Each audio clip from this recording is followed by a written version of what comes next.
Welcome to Geetamrit. Bhagavad Gita में जीवन के मूल प्रश्नों का उत्तर मिलता है। मैं कौन हूं? आत्मा क्या है? आत्मा का स्वरूप कैसा है? गीतामृत में इन्हीं विषयों का वर्णन सरल शब्दों में।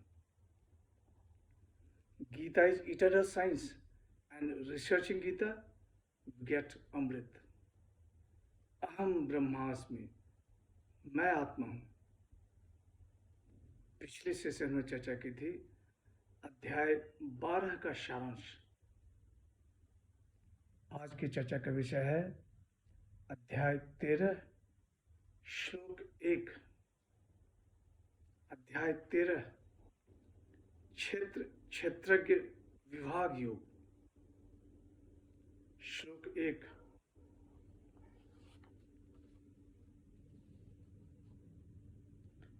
श्री भगवान उवाच इदं शरीरं कौन्तेय क्षेत्रमित्यभिधीयते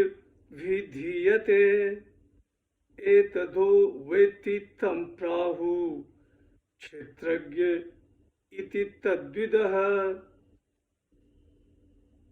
हे कौन्तेय, यह शरीर क्षेत्र कहा जाता है और इस क्षेत्र को जो जानता है उसको ज्ञानी लोग क्षेत्रज्ञ नाम से कहते हैं।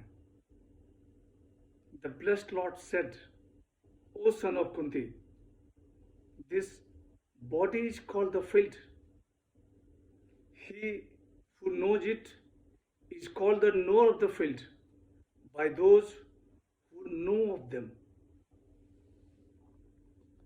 भगवत गीता में 18 अध्याय हैं, 3 खंड, 1 से 6 अध्याय। पहला खंड, इसमें कर्मयोग का वर्णन है। 7 से 12 अध्याय, दूसरा खंड, इसमें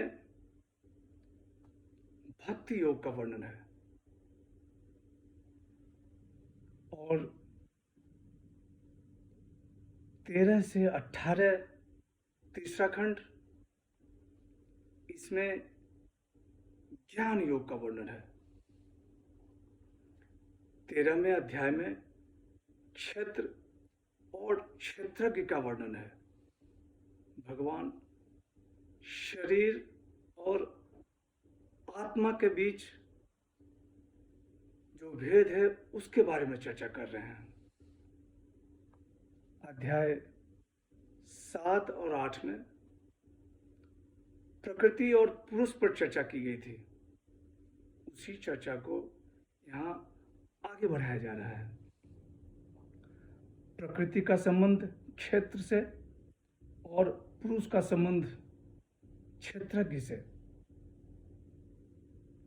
अर्जुन के मन में क्षेत्र और क्षेत्रज्ञ के बारे में जानने की जिज्ञासा उत्पन्न होती है। भगवान श्री कृष्ण अर्जुन के मन की बात जान जाते हैं और कहते हैं, हे कौन्तेय, यह शरीर क्षेत्र कहा जाता है और इस शरीर या इस क्षेत्र को जो जानता है उसको ज्ञानी लोग क्षेत्रज्ञ नाम से कहते हैं।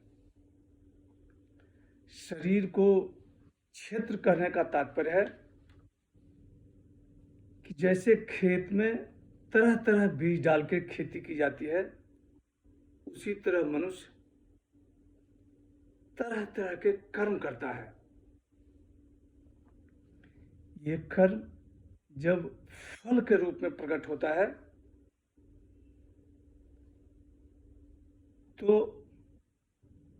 दूसरा जन्म मिलता है। जैसा कर्म वैसा जन्म। इदं शरीरम क्षेत्रम, भगवान इस शरीर को अपने से भिन्न मानने के लिए कह रहे हैं। जीवात्मा इस शरीर को जानता है। इस जीवात्मा को ज्ञानी पुरुष क्षेत्रज्ञ कहते हैं। आत्मा दिव्य है, इसे शरीर का ज्ञान है, इसलिए ज्ञानी इसे क्षेत्रज्ञ कहते हैं। स्वामी रामानुज ने अपनी टिप्पणी में लिखा है कि when one has achieved आत्म तत्व और realization of the soul, then he knows that physical body is merely a house for Atma to inhabit. Atma cannot be known by our senses. It is perceptible by the consciousness of a clarified mind, purified by introspection and meditation. Doctor Sarvepalli Radhakrishna ने अपनी टिप्पणी में लिखा है कि प्रकृति is unconscious activity and पुरुषा is inactive consciousness. The body is called the field in which events happen. All growth, decline, and death takes place in it.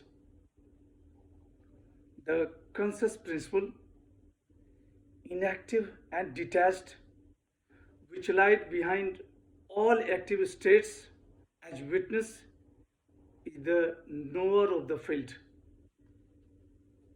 The witness is the cosmic consciousness for which the whole cosmos is the object.